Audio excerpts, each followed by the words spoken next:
Bonjour les coquets et les coquettes, j'espère que vous allez bien. Aujourd'hui, on se retrouve pour un crash test, premières impressions de nouveautés. Et oui, en général, après un haul, on a crash test. Alors, je dis crash test, premières impressions, parce que ce ne sont pas forcément des crash tests. J'ai déjà un petit peu testé les produits, donc je vais pouvoir vous en parler plus précisément. Avant de commencer, je me présente. Pour ceux qui ne me connaissent pas, je suis Laetitia la Coquette. Vous pouvez me découvrir par ici sur YouTube, mais également sur Facebook et Instagram. Vous avez les liens en barre d'informations. Je fais une petite parenthèse sur Facebook. J'ai des ventes sur Facebook. Alors, je suis présente sur Vinted. Vous avez également mon lien en barre d'informations. Mais je n'ai pas toutes mes ventes sur Vinted et on m'a fait la remarque dernièrement en fait que c'était pas forcément très clair. Quand vous allez sur mon Facebook, les coquetteries de Laetitia, et que vous cherchez mes ventes, il faut aller dans photos, albums, et là vous allez avoir tous les albums de mes ventes par catégorie. Alors dans l'onglet information de mes vidéos, vous avez le détail, c'est-à-dire que vous avez les liens de chaque album, mais si vous débarquez sur la page Facebook et que vous vous demandez où ça se trouve, c'est dans l'onglet photos. Voilà, parenthèse fermée, on continue. Aujourd'hui, je vous dis, on va se préparer ensemble, on va faire ce look et j'ai décidé de vous présenter certains produits, des nouveautés, principalement les nouveautés Iconic London dont j'ai fait l'acquisition et les nouveautés Charlotte Tilbury. Entre autres, il y aura d'autres petites choses. J'ai incorporé bien évidemment d'autres produits que je suis en train de tester en ce moment, qui ne sont pas forcément des nouveautés, comme par exemple ce petit duo illuminateur de Tom Ford. Mais voilà le look que j'ai réalisé. Donc si vous voulez voir comment j'ai réalisé ce look et surtout ce que je pense des produits, eh bien, let's go!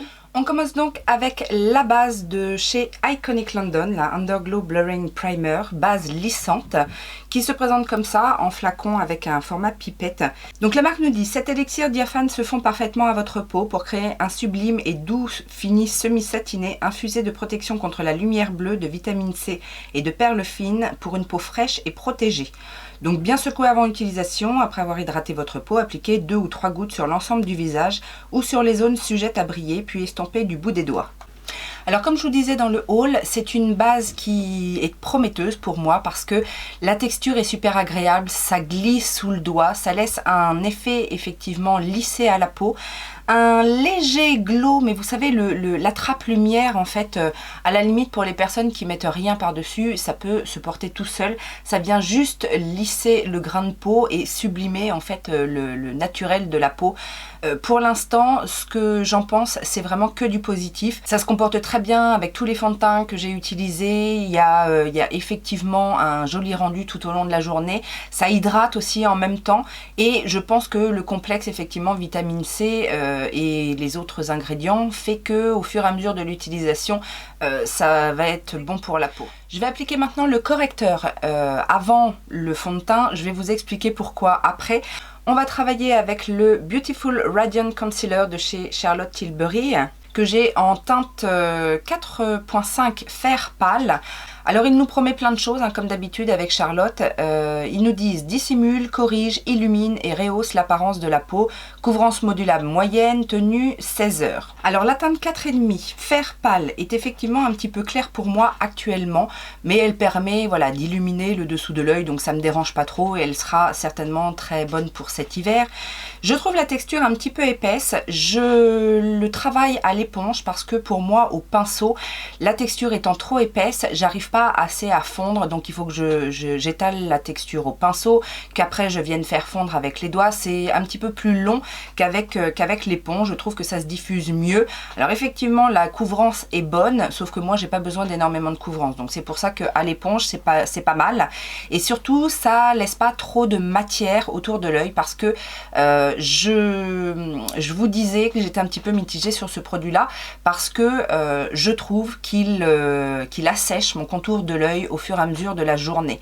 Alors effectivement comme ça au premier abord le rendu est très joli, ça illumine, ça lisse un petit peu, c'est assez imperceptible, même si la texture est épaisse, quand on n'en met pas trop c'est assez imperceptible sur la peau, mais voilà au fur et à mesure de la journée, surtout qu'en ce moment enfin ces derniers temps j'ai pas eu trop de problèmes avec mes anti-cernes, j'ai pas de problématique avec mon dessous de l'œil et du coup je m'attendais m'attendais quand même à un super résultat avec ce produit-là et c'est pas tout à fait le cas. Je trouve que sur moi, il vieillit mal au fur et à mesure du temps dans la journée et voilà, il assèche le contour de l'œil. On voit effectivement les petites stries de mes rides et ridules et j'avais pas remarqué ça ces derniers temps avec d'autres correcteurs. Alors du coup, effectivement, je le pose avant mon fond de teint ou mon produit teint sur tout le visage parce que je me suis rendu compte qu'effectivement, plus j'avais de matière et plus le côté sec ressortait plus rapidement dans la journée. Alors qu'en posant en première couche, ça se passe un tout petit peu mieux.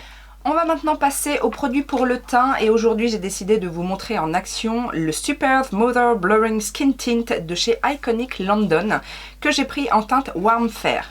Alors ce produit là aussi je vous conseille de le poser soit au pinceau soit à l'éponge parce que j'ai eu une petite déconvenue en l'appliquant au doigt. Moi je m'attendais avec ce genre de texture à pouvoir le fondre au doigt et que ça se passe très bien, ça se fonde très bien.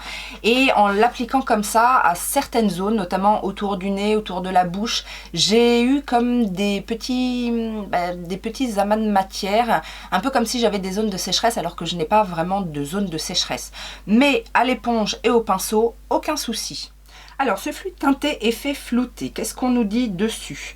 Obtenez une peau d'apparence fraîche, souple et lisse avec cette teinte subtile et hydratante. Sa couverture légère à moyenne est modulable et son fini semi-satiné à la douceur d'une seconde peau. Enrichie d'acides aminés d'origine végétale, d'extraits de pois et de fleurs de pêcher, son astucieux complexe floutant optimise votre teint en un instant. Bien agiter le produit et l'appliquer avec les doigts, ce que je recommande pas vraiment, une éponge ou votre pinceau favori en estompant du centre du visage vers l'extérieur pour un effet naturel. Appliquez par fines couches successives pour obtenir une couverture graduelle. Et appliquer à l'éponge, franchement, ça se fond très très bien.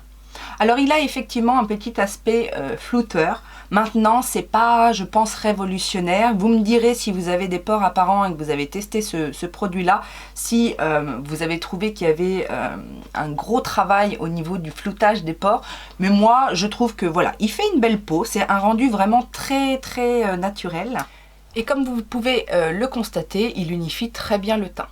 Alors le gros plus de ce produit là, c'est qu'il a une texture hyper fine et que on le sent vraiment pas.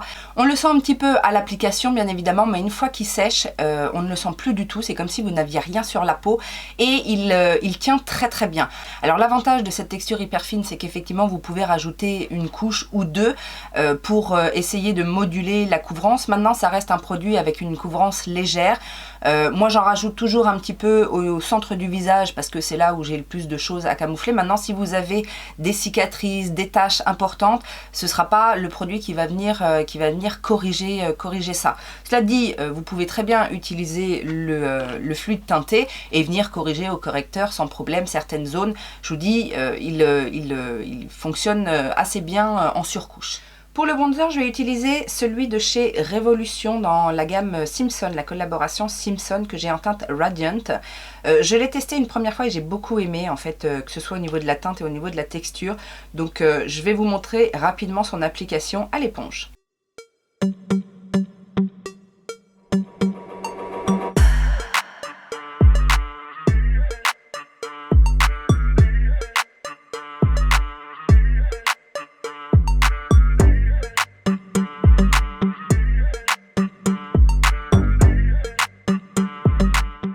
Pour le blush, on reste chez Charlotte avec son Pillow Talk Lip and Cheek Glow que j'ai en teinte Color of Passion, que j'utilise pas mal en ce moment et que j'aime beaucoup. Pareil, la couleur est sympa, la texture est aussi très agréable.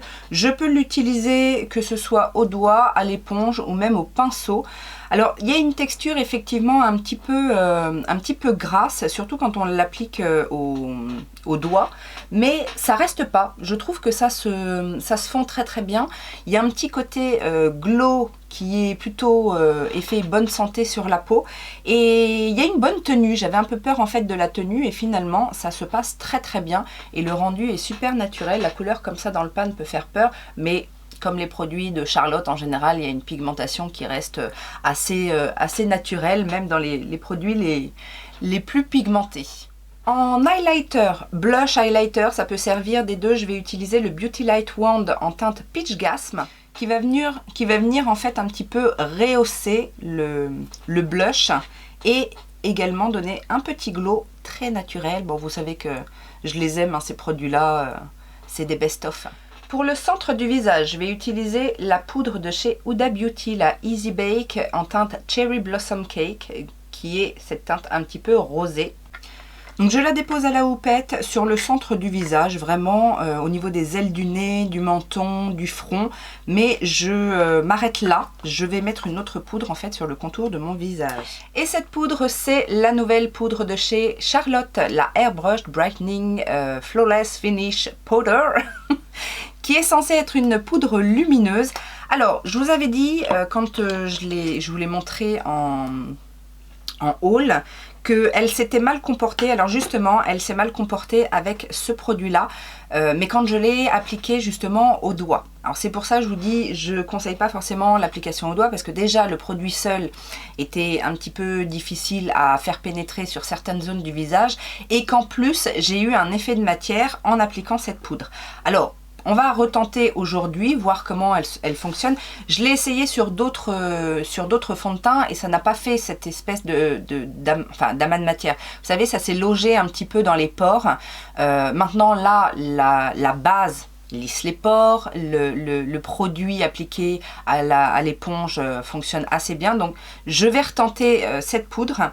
Alors, c'est effectivement une poudre que je vais utiliser pour le contour du visage. Maintenant, je l'ai utilisé également sur tout le visage. Moi, ça ne me dérange pas. Il y a un joli glow qui se dégage. Maintenant, est-ce que c'est la meilleure poudre que j'ai jamais utilisée? Non, je trouve pas qu'elle floute énormément.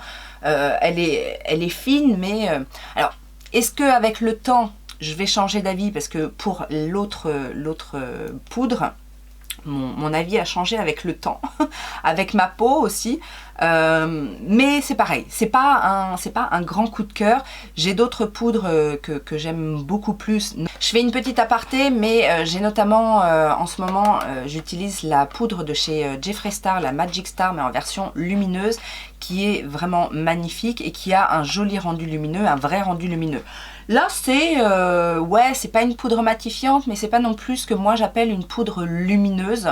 C'est une poudre de finition assez classique, j'ai envie de dire.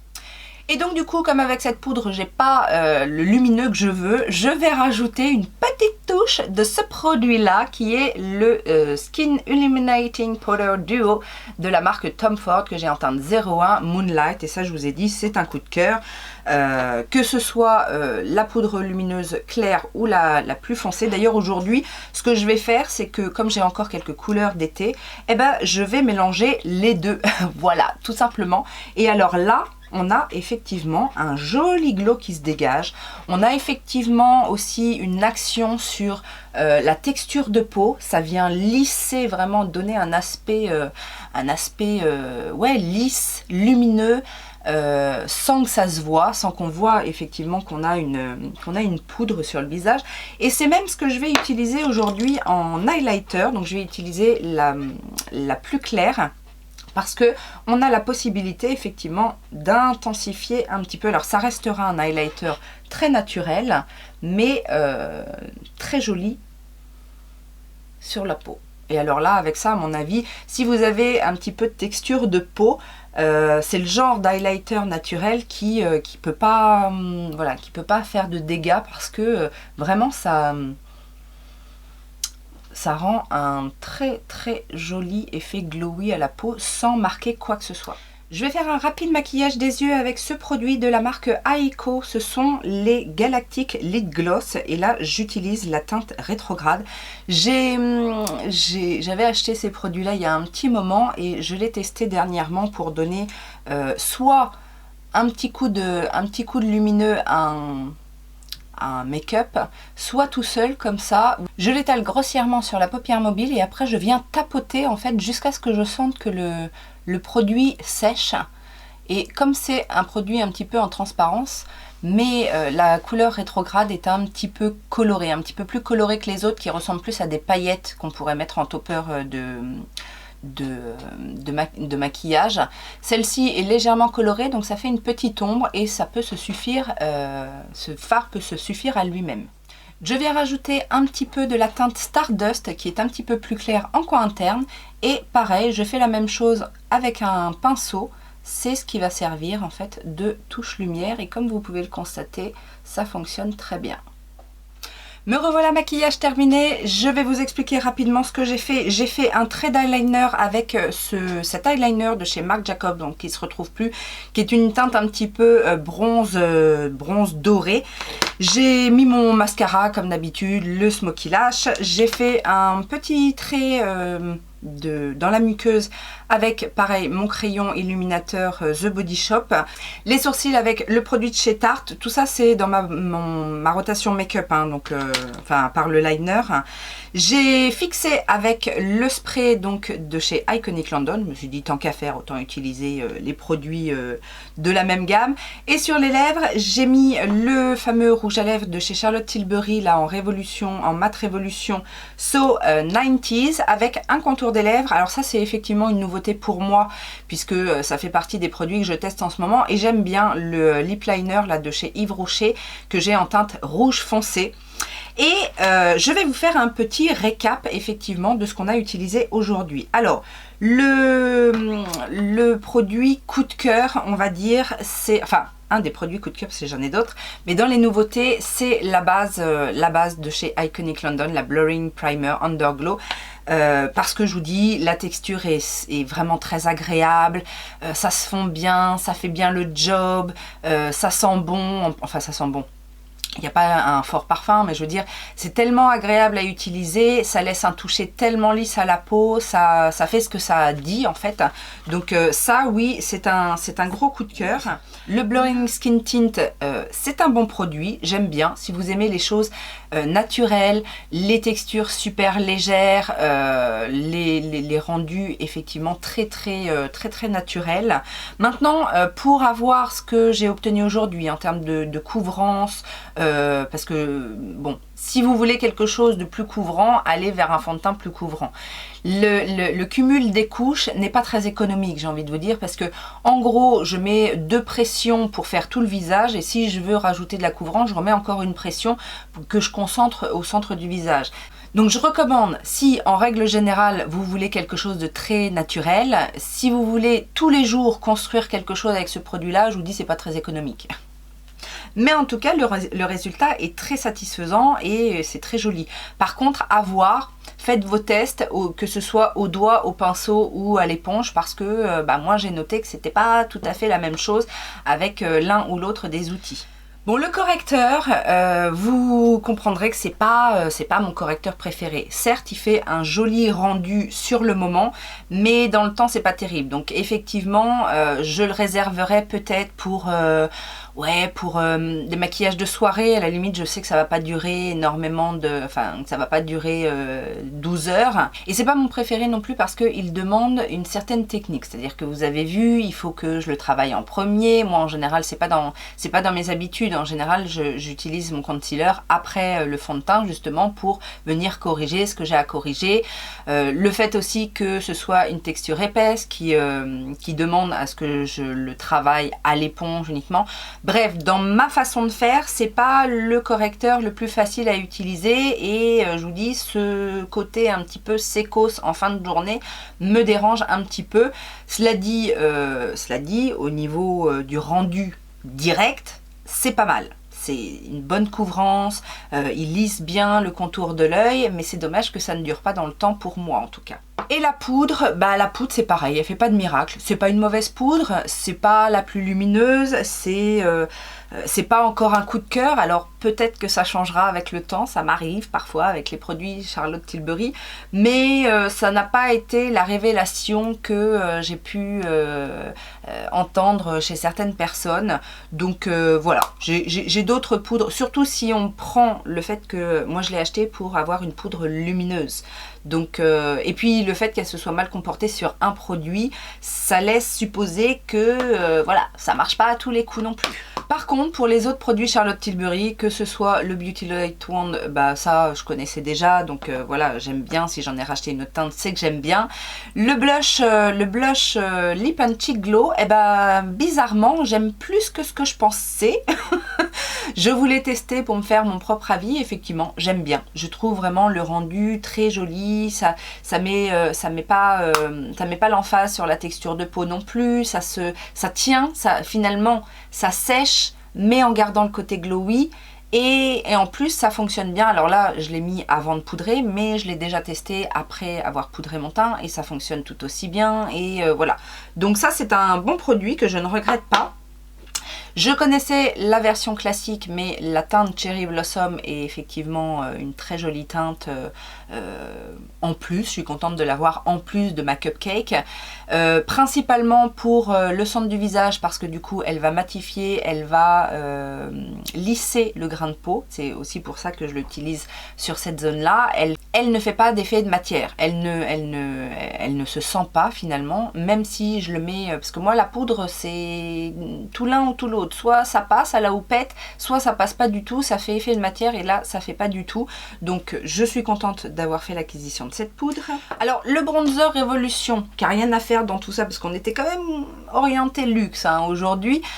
J'ai eu un gros coup de cœur, surtout pour la teinte, je dois l'avouer. Je connaissais hein, les bronzers liquides comme ça de Révolution que j'aimais bien, mais là la teinte fait un petit truc en plus. C'est une petite teinte qui tire légèrement sur le rouge. Alors là je l'ai utilisé à la Beauty Blender, donc ça se diffuse très très bien, mais je l'ai aussi utilisé au pinceau et on voit un petit peu plus la teinte. Mais aujourd'hui j'ai fait un make-up léger.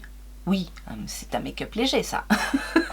Donc je voulais pas que le bronzer se voit de trop, mais bon voilà, c'est un petit prix. Si vous aimez les textures crème, les teintes un petit peu rouges comme ça sur les bronzers, surtout dans les bronzers, que ce soit crème ou liquide, c'est pas souvent qu'on trouve cette teinte là. Bien souvent ce sont des teintes un peu chaudes, mais chaudes soit orangées, soit neutres, voilà. Donc là, c'est la petite bizarrerie de la vidéo. Gros coup de cœur pour ce produit là parce que imperceptible, c'est subtil mais on voit la différence, ça se fond et puis vous pouvez en mettre, parce que j'ai essayé et jamais vous voyez une texture ou une matière sur le visage, ça se fond magnifiquement, ça fait un très joli glow naturel. Là franchement je trouve que mon teint est plutôt bien. Alors j'ai espoir que... j'ai fait mes soins ce matin, j'ai fait des masques et notamment un masque dessous des yeux, etc. Alors peut-être que en ayant bien hydraté mon contour de l'œil, peut-être que le concealer Charlotte Tilbury se comportera mieux, mais voilà. En règle générale, le teint que j'ai fait aujourd'hui me satisfait énormément. Et les produits pour les yeux, là, les petits eyelid, comment ça s'appelle déjà, Galactic Lid Gloss. Alors, je vous avoue, ça c'est rare hein, que je fasse ça, ce make-up hyper naturel des yeux, c'est très rare. En général, j'utilise des fards à paupières, mais je voulais vous montrer qu'on peut les utiliser aussi comme ça. Si vous aimez, en fait ça fait un effet un peu mouillé sur la paupière, mais avec quelques paillettes. Si vous le mettez en aplat, bah vous allez avoir beaucoup de lumière, de paillettes, comme ce que j'ai fait en coin interne. Mais si vous le diffusez, ça fait un petit effet mouillé avec quelques petites paillettes bien sympathiques.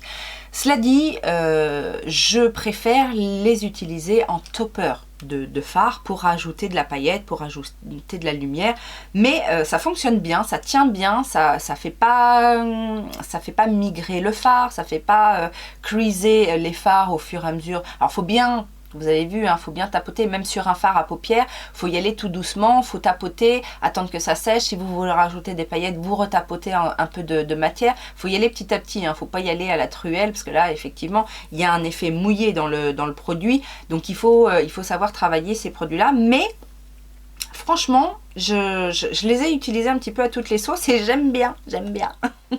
Voilà, ce crash test nouveauté est terminé. J'espère que ça vous a plu. N'hésitez pas à me dire si vous connaissez certains produits, ce que vous en pensez, ou si je vous ai donné envie de tester certains autres produits. Je vous attends bien évidemment en commentaire. Je vous souhaite plein de bonnes choses et en attendant une prochaine vidéo, je vous fais plein de gros bisous. Ciao, ciao!